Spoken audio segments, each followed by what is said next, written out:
Assalamualaikum warahmatullahi wabarakatuh.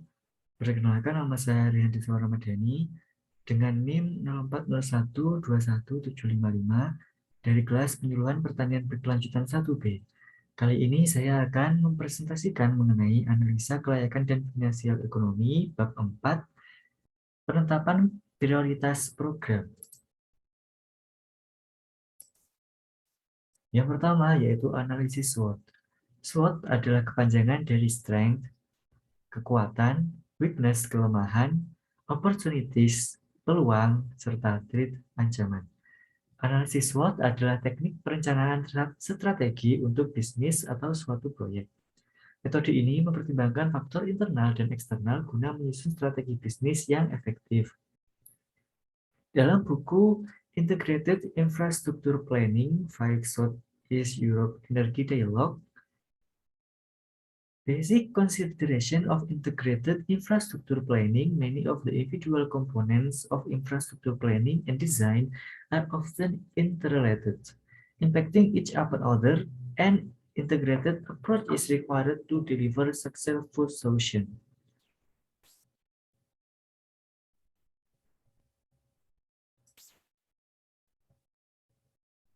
Yang artinya bahwa dasar-dasar pertimbangan perencanaan pembangunan infrastruktur adalah banyaknya jumlah komponen dalam perencanaan dan desain infrastruktur yang saling terkait, saling memberi dampak dari satu infrastruktur kepada infrastruktur lainnya. Pendekatan keterpaduan diperlukan untuk keberhasilan pemberian pelayanan akan infrastruktur. Nah, selanjutnya, kriteria keterpaduan rencana terpadu pembangunan infrastruktur bidang PUPR menjadi pertimbangan yang tidak dapat diabaikan, yaitu fungsi, lokasi, besaran atau volume pekerjaan, waktu, dan besaran dana atau anggaran. Yang pertama yaitu fungsi. Fungsi merupakan gambaran di lapangan ketika infrastruktur bidang PUPR berjalan sesuai dengan rencana, yaitu ketika dapat dimanfaatkan oleh pengguna. Lokasi, yaitu tempat di mana infrastruktur bidang PUPR dimaksud direncanakan akan dibangun, tepat di mana lokasi aktivitas ekonomi kawasan berada. Besaran atau volume pekerjaan. Besaran atau volume pekerjaan perlu dibangun sesuai dengan rencana agar infrastruktur bidang PUPR tersebut dapat berfungsi dalam memberikan pelayanan. Waktu, pembangunan infrastruktur bidang PUPR harus dilakukan sesuai dengan waktu yang direncanakan agar tidak terjadi keterlambatan pengembangan wilayah atau kawasan. Besaran dana atau anggaran. Besaran dana atau anggaran adalah hasil dari perkalian antara besaran atau volume pekerjaan dengan unit cost yang berlaku di lokasi di mana infrastruktur bidang PUPR akan dibangun. Pendekatan pembangunan infrastruktur PUPR dengan prioritas nasional 2015 sampai 2019.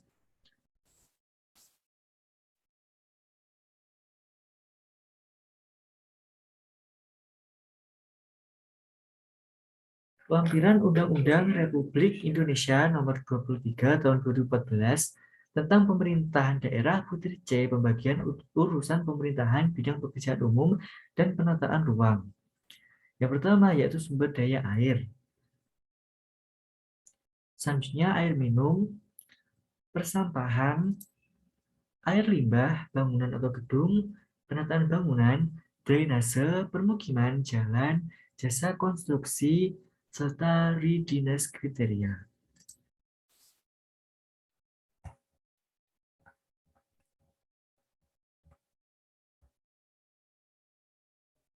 Keterpaduan pembangunan infrastruktur bidang PUPR tidak berarti hanya infrastruktur yang menjadi kewenangan pemerintah pusat, tetapi juga infrastruktur yang menjadi kewenangan pemerintah provinsi dan pemerintah kabupaten dan kota. Untuk itu, pembagian urusan yang diatur dalam lampiran Undang-Undang Nomor 23 Tahun 2014 tentang pemerintahan daerah menjadi dasar dalam pengalokasian dana pembangunan.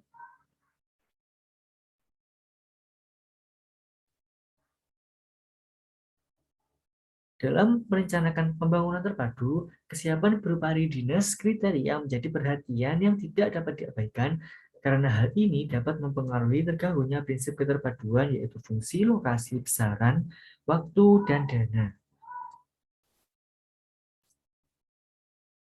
Yang kedua yaitu analisis kuantitatif strategic planning matrix atau QSPM.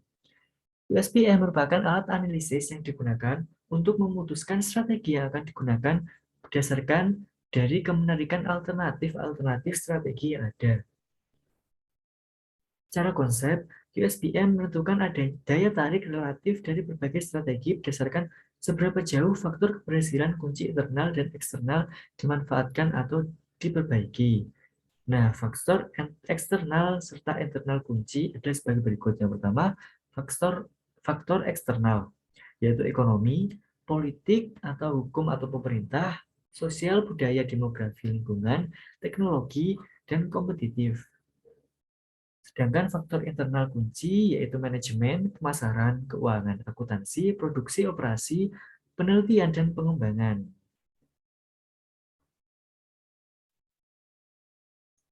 Yang ketiga yaitu analisis klaster. Metode analisis klaster adalah metode pengelompokan wilayah atau objek berdasarkan karakteristik yang sama atau homogenitas dari sejumlah kriteria atau multivariabel. Tujuan dari analisis klaster yang pertama mengelompokkan wilayah atau objek berdasarkan karakteristik yang sama dari sejumlah kriteria yang dimiliki wilayah yang bersangkutan. Mengetahui anggota pada masing-masing kelompok, mengetahui karakteristik pada masing-masing kelompok, serta mengetahui jarak masing-masing kasus terhadap rata-rata atau center kelompok. Jenis atau macam analisis cluster yang pertama Cummins cluster ditentukan dahulu jumlah kelompoknya. Dan yang kedua hierarchical cluster, jumlah kelompok belum ditentukan terlebih dahulu.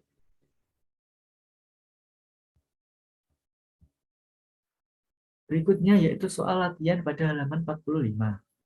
Manfaat optimal apa yang akan dicapai bila perencanaan pembangunan infrastruktur bidang PUPR dilakukan secara terpadu? Jelaskan. Yang pertama yaitu menghindari mencegah loss opportunity atau hilangnya peluang. Memperoleh mutual benefit atau manfaat yang berlipat ganda. Dan yang ketiga, jadinya percepatan pertumbuhan kawasan sebagai akibat dari impacting each upon another atau satu infrastruktur akan saling memberikan berdampak yang pada akhirnya memberikan multiple benefit atau manfaat ganda.